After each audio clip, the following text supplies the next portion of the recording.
Anyway, I'm done forging for the night, and I thought I would just give you like a quick look at some of the gizmos I have around the shop. Just a short video, 4 or 5 minutes of just looking around. You know, you don't always want to show people the gear you got in your shop. You know, you don't want to expose it to thieves or what have you. Well, I invite any thieves to come over here and try and steal from me, because it'll be the last fucking person you steal from. So that's just a note to you thieves. It's not to the rest of you. Anyone else is welcome. And believe me, if you know me, you know I don't fuck around. Anyway, I think in my other videos you've seen my my air shear. Really, the point of this video is just to show you my new shop. It's nighttime. I can't really show you the outside, but one of these days I'll give you a little picture of the outside. But I just stepped outside the door, and I've got a great big hanger style door that I built on the new place, and a little man door. And she's not a very big shop, but she's got a tall ceiling, which is what I need more than anything. Sometimes I build spiral stairs and things like that, and you know, I just need the height. Here's a 14 gauge box brake, which is a real nice item to have in a small shop. It can bend just about anything, right up to 1/8 steel. It's rated for 14 gauge, but I've bent 1/8 in it all the way up to probably 36 inches across, which is pretty handy for a hand-driven machine. It almost killed me one day, but that's another story. I mean, not too many people have been almost killed by a box brake, but I almost did. And that was by using it, not from handling it. So, but that's a stupid story for another day. And I got an ironworker here, 55-ton Edwards. It's one of the early Edwards Jaws 4 ironworkers. It'll punch about 1.25 inches, I think, or inch and what's the next one up? 1 5/16 through a piece of 3/4 inch plate, and that's probably pushing it. I've never had a piece of 3/4 in there, but just judging from what it does with 1/2 inch, it'd probably do 3/4 just barely. It's got the angle iron shear. It claims 3x3 by 3/8, but I've had 1/2 inch in there and it popped that no problem. The shear will cut 12 inches wide by 1/2, because you couldn't fit anything thicker in it, and I think they designed it that way. But or you can cut like 6 inch by 3/4 or 3 by 1, and it'll just cut that like nothing. It's got a nice notcher on the back here that'll bite a piece of 1/2 inch no problem. I got my welders. I've got a Lincoln Power MIG 255. That's the best welder ever built, as far as MIG welder. Your standard fab shop MIG welder, this here is about the best they've ever built. And I've used every kind and every type in every kind of shop. I've worked in a lot of different shops. That's also another story for another day.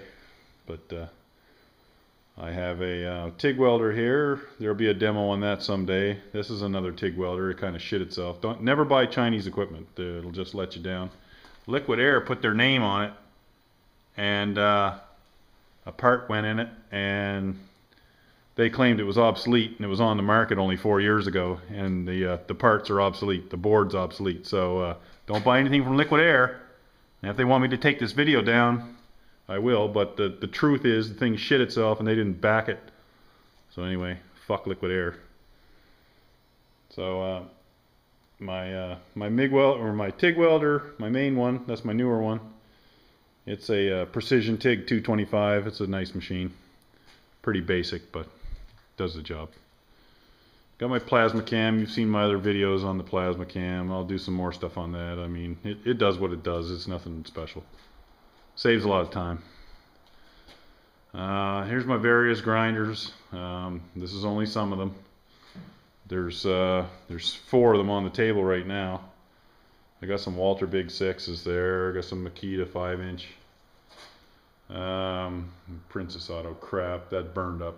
That's no good for nothing. Somebody gave me that anyway, so you know, I wouldn't waste my money on anything from there. A couple big Makitas. Little vice grip collection there. Can't have enough vice grips in a shop like mine. Lots and lots of vice grips. Nothing but vice grip. There's not one there that doesn't have the vice grip name on it. I don't suggest you ever waste your money on anything if it doesn't say vice grip.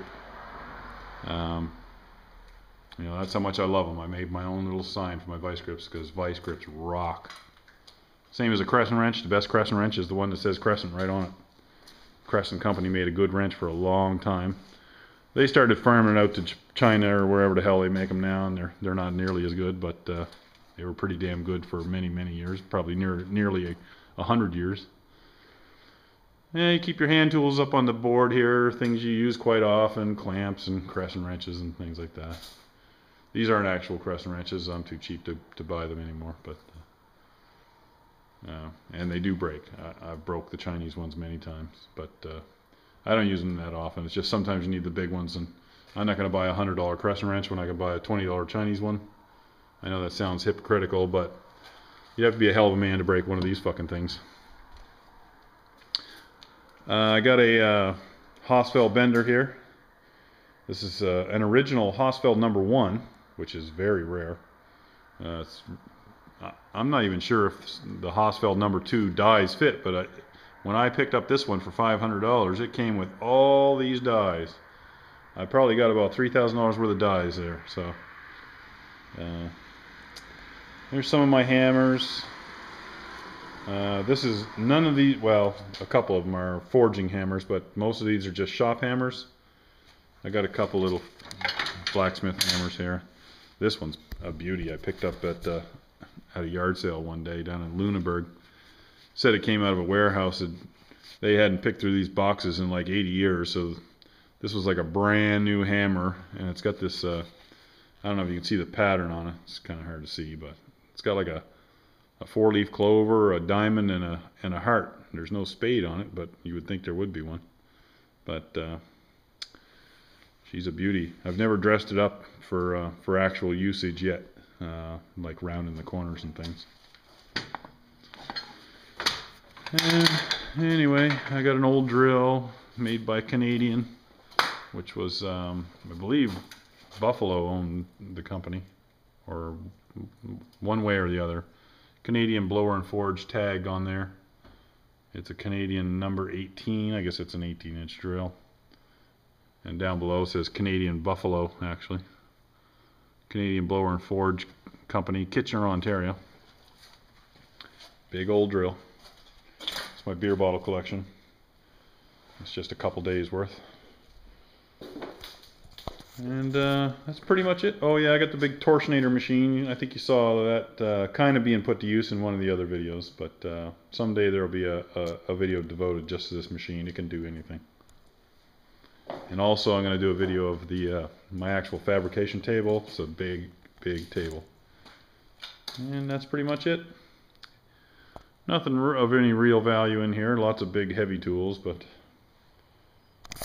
nothing worth stealing. You stealing cocksuckers, you stay the fuck away from my stuff.